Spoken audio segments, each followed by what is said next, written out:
ఎమ్మెల్యేలు ఎంపీ ఒకసారి ఎమ్మెల్యే ఒకసారి ఎంపీ అయితే 50,000 రూపాయలు పెన్షన్ వస్తూ ఉంది.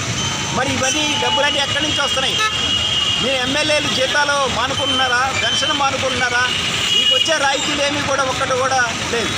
కాబట్టి పేదలు అత్యంత బలహీన వర్గాలు బీసీలు ఎక్కువ మంది ఈరోజు పేదల బాలింతలకి పసిపిల్లలకి పోషకాహారం ఇస్తూ ఎంతో సేవలు చేస్తున్న ఈ అంగన్వాడీలకి ప్రభుత్వం ఈ తీవ్రమైన నిర్బంధాన్ని ప్రయోగించడం సరైనది కాదు. ఇప్పటికైనా సరే ప్రభుత్వం పునరాలోచన చేసి వెంటనే వేతనాలు పెంచాలని చెప్పని డిమాండ్ చేస్తున్నాం. లేకపోతే రాబోయే కాలంలో ఈ అంగన్వాడీలకి తోడుగా ఈ రాష్ట్రంలో ఉన్న కార్మిక వర్గం మొత్తం కూడా అండగా ఉంటుంది. ఉద్యమాన్ని ఉధృతం చేస్తారు. కాబట్టి వెంటనే ప్రభుత్వం పునరాలోచన చేసి వేతనాలు పెంచాలని చెప్పని అరెస్టు చేసిన నాయకులు వెంటనే విడుదల చేయాలని చెప్పని డిమాండ్ చేస్తాం.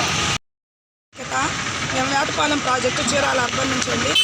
మేము గత 23వ తారీఖు నుంచి 27వ తారీఖు దాకా ప్రాజెక్ట్ లెవెల్లో రిలే దీక్షలు చేశాము. వాటి వల్ల కూడా మన ప్రభుత్వం ఎటువంటి సమాధానం ఇవ్వలేదు. దాని ఫలితంగా నిన్న అనగా మార్చి 2వ తారీఖు చలో విజయవాడకు పిలుపునిచ్చాము. ఈ విషయం ఇప్పుడు కొత్తగా మేము చెప్పిందేం కాదు. ఆల్రెడీ ఎప్పుడో డైరెక్టర్ సార్కి కానీ పీడీ గారికి కానీ అందరికీ తెలిసిన విషయమే మెమరాండం ఇచ్చాము. కానీ దానివల్ల ఎవరు స్పందించలేదు. నిన్న జరిగిన చలో విజయవాడ ధర్నాలో కనీసం 1,00,000 మంది దాకా అంగన్వాడీలు పాల్గొన్నారు. నిన్న ఉదయం అయితే ఎవరు ఏం చేయలేకపోయారు. ఎందుకంటే మేము పెద్ద సంఖ్యలో ఉన్నాము. వీళ్ళు మమ్మల్ని కదించలేకపోయారు.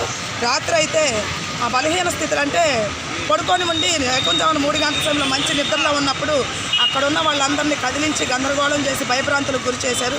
ఎంత భయపెట్టిన అంగన్వాడీ వాళ్ళు అనేవాళ్ళు భయపడేవాళ్ళు కాదు. గత ప్రభుత్వానికి మేము నిరూపించాము అంగన్వాడీలతో పెట్టుకుంటే ఏం జరిగిద్ది అనేది. ఇప్పుడు ప్రభుత్వానికి కూడా మేము చెప్తున్నాము ఏమని అంటే, మేము అడుగుతుంది న్యాయమైన కోరిక, దానిని మీరు దఫాల వారీగా మేము తీర్చమంటున్నాము. కానీ మీరు దానికి కూడా స్పందించట్లేదు. మీకు ఆ రోజున గత ప్రభుత్వంలో ఉన్నప్పుడు మీరు చెప్పారు అంగన్వాడీలు అక్క చెల్లెళ్ళు అన్నారు. ఇప్పుడు మీకు మేము అక్క చెల్లెళ్ళ కనిపించట్లేదా అని మేము అడుగుతా ఉన్నాము. మేము అడుగుతున్న కనీసం 26,000 జీతాన్ని మాకు ఇవ్వవలసిందిగా కోరుచున్నాము.